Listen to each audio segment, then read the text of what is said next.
langsung standby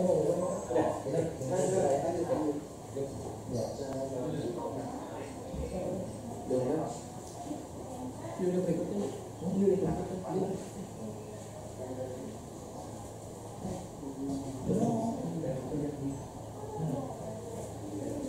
Mas, bentar dong tutup.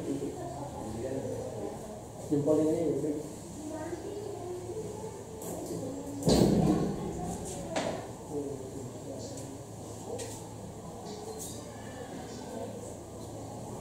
sudah bisa dimulai dulu atau belum Bapak? Masih tunggu Bapak? ya. Oke.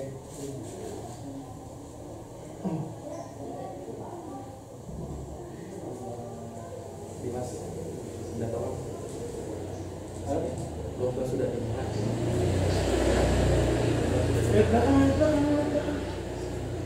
Maksudnya saya bilang, Oh ya udah maksudnya kenapa? soalnya nggak kedengeran juga. Bilang aja nggak.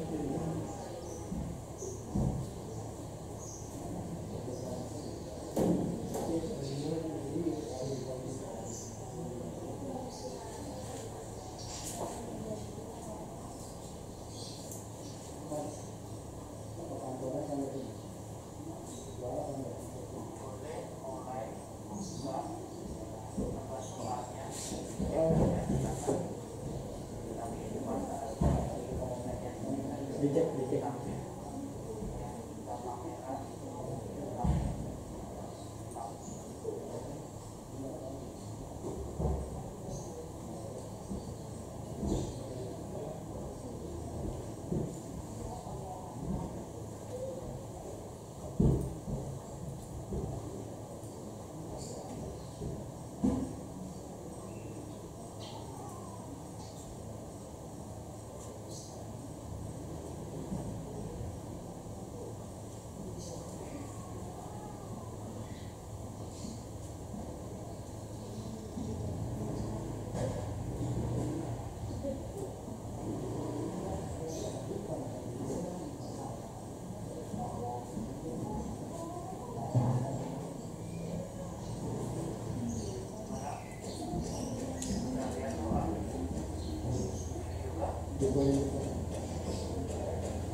ingat namanya 2 kali ya.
Assalamualaikum warahmatullahi wabarakatuh. Perkenalkan, saya Dio Yoga Pratama, perwakilan dari Provinsi DKI Jakarta dalam LKS SMK tingkat nasional ke-28 bidang lomba meteorologi. Sebelum melakukan pengukuran, perlu diperhatikan bahwa kita perlu menggunakan sarung tangan. Sarung tangan di sini berfungsi sebagai pencegah kontak langsung antara keringat dari telapak tangan menuju benda ukur dan juga alat kerja. Karena keringat dapat menyebabkan kerusakan baik di benda kerja ataupun alat ukur seperti pengkaratan. Selain itu, sarung tangan juga sebagai peminimalisir terjadinya perpindahan panas dari telapak tangan menuju ke benda kerja dan juga alat ukur. Perpindahan panas ini dapat menyebabkan perubahan muai panjang bagi benda kerja maupun alat ukur kita.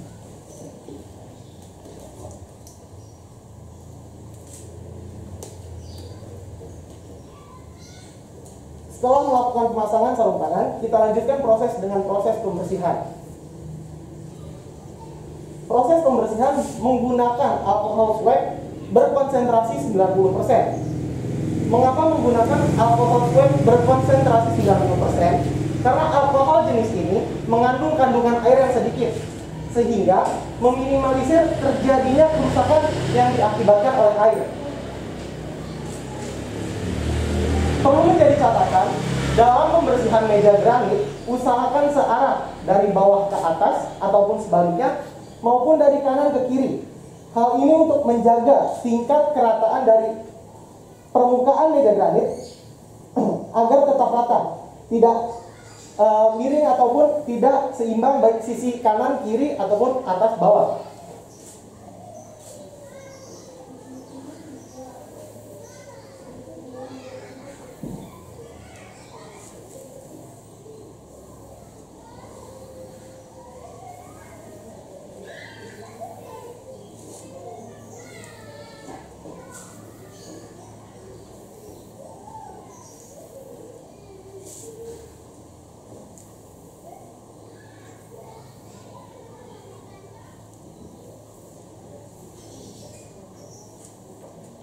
Setelah meja granit atau meja ukur telah kita bersihkan, kita masuk ke proses pembersihan alat kerja.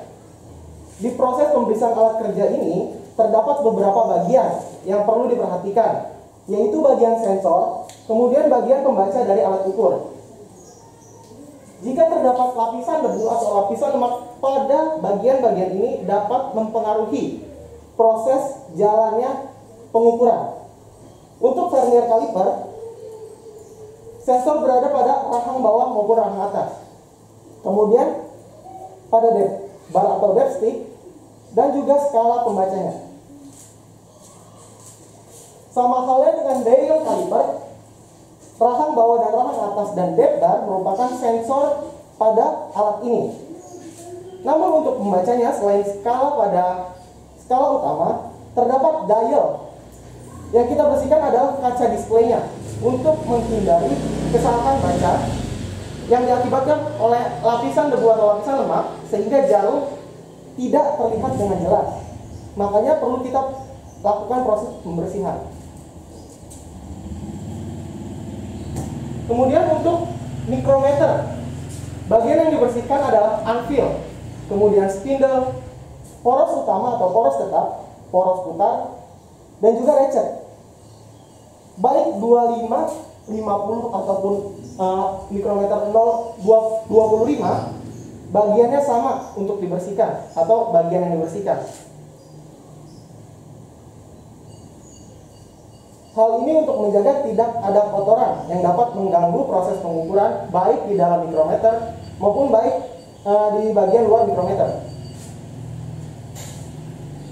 Kemudian kita membersihkan alat selanjutnya, diode test indikator. Diode test indikator, sensor terdapat pada jarum.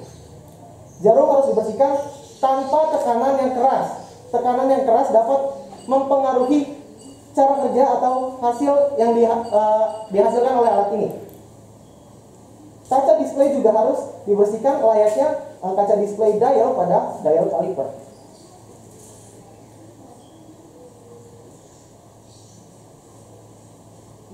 Kemudian untuk alat ukur dial head gauge, perlu catatan khusus dalam cara pemegangannya.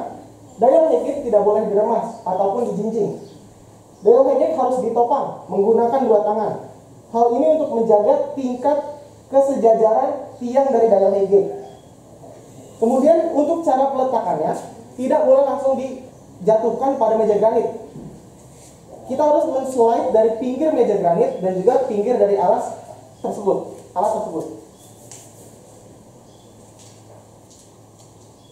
Kita lakukan pembersihan juga pada bagian tiang.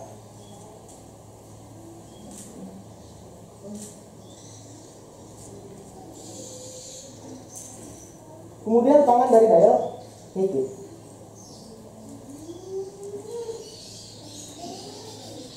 Karena alat telah dibersihkan, alat tidak perlu dibersihkan kembali. Sekarang bisa lanjut untuk mendata bidang-bidang yang akan kita ukur.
Bidang pertama atau bidang-bidang yang akan saya ukur dengan menggunakan alat yang pertama yaitu alat vernier caliper berketelitian 0,05 mm. Mengapa saya menggunakan alat ini? Karena bidang yang nanti saya akan ukur memiliki ketelitian yang diminta sama dengan ketelitian alat ini. Mengapa saya menggunakan alat vernier caliper? Kenapa tidak menggunakan alat yang berketelitian 0,01 yang lebih rendah? Karena alat dengan berketelitian 0,01 tidak dapat digunakan pada bagian ini atau susah dijangkau. Untuk proses penggunaan, pastikan rahang geser menempel sempurna pada permukaan benda ukur. Kemudian kita dapat menguncinya. Kemudian kita angkat untuk menghindari kesalahan parallax error.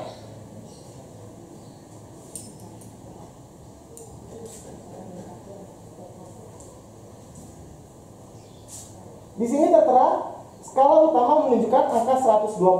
Untuk skala Nonius menunjukkan angka 30. Yang itu berarti hasil ukurnya adalah 120,3. Skala utama didapat dari hasil atau garis terakhir sebelum skala Nonius. Skala Nonius didapatkan dari garis pada skala Nonius yang sejajar dengan skala utama. Kita lakukan pengukuran 2 hingga 3 kali untuk mendapatkan hasil yang untuk menghindari kesalahan rambang.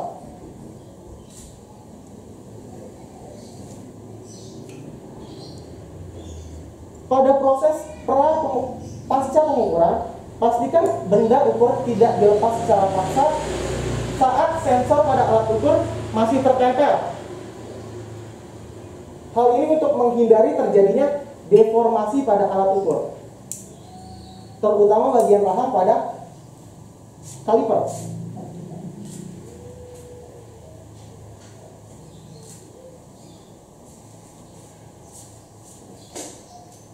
Sebelum melakukan pengukuran, seharusnya kita melakukan pengecekan terlebih dahulu. Pengecekan dilakukan dengan cara merapatkan rahang geser ke rahang utama atau rahang petak. Kemudian kita arahkan ke cahaya. Perhatikan apakah ada celah cahaya yang masuk melalui titik hotspot pada rahang bawah maupun rahang atas. Jika ada, dapat dipastikan rahang Anda atau rahang alat ukur Anda telah mengalami deformasi atau perubahan.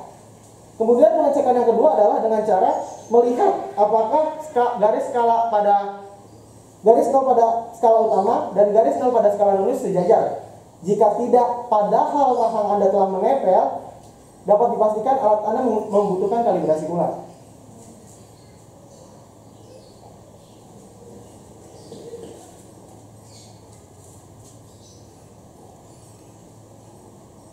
Kemudian bidang yang selanjutnya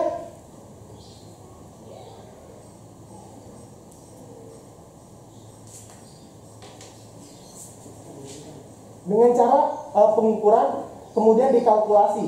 Pengukuran yang pertama yang saya lakukan 50.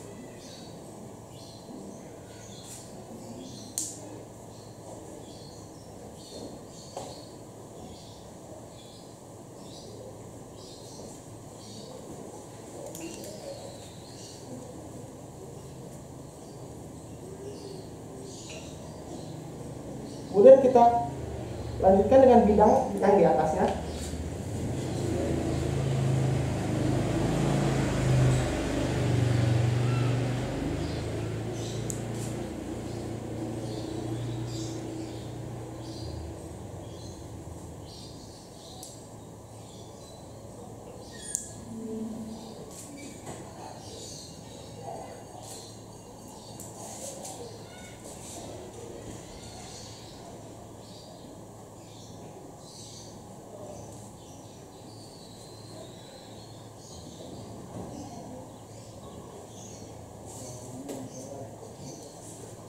Alat selanjutnya yang akan saya gunakan adalah dial caliper.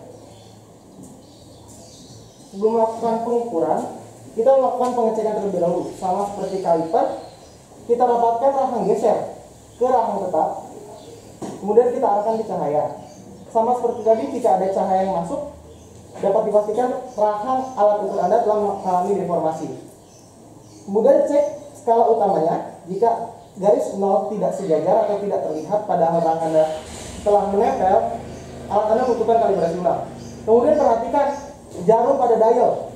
Jika jarum pada dial sejajar, Anda bisa langsung melanjutkan pengukuran. Namun jika tidak, Anda dapat menyetelnya atau setting 0 dengan cara membuka kuncian dial, kemudian atur bingkai pada dial sehingga jarum sejajar dengan garis 0.